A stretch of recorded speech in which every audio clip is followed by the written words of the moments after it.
482 एक ऐसा वीज़ा है जो अप्लाई करने के लिए आपको स्किल असेसमेंट नहीं चाहिए मोस्ट ऑफ द ऑक्यूपेशन, लेकिन कुछ ऑक्यूपेशन ऐसे हैं जहां पे आपको मैंडेटरी स्किल असेसमेंट चाहिए और वो ऑक्यूपेशन क्या क्या है मैं आज आपको बताने वाला हूं. So I just go by one.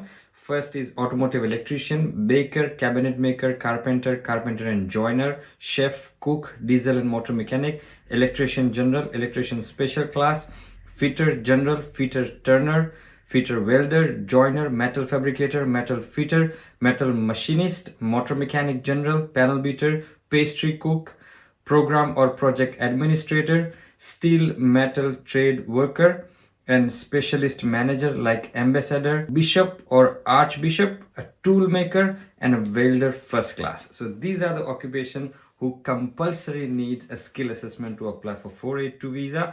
Other than these occupations, mostly none of the occupation needs a skill assessment. So if you are planning to apply a 482 visa and your occupation is not one of them, then go for it. It's one of the best visa to apply without a skill assessment. So best of luck. I'm Krunal Naik, your registered migration agent, and I will see you in the next. Thank you.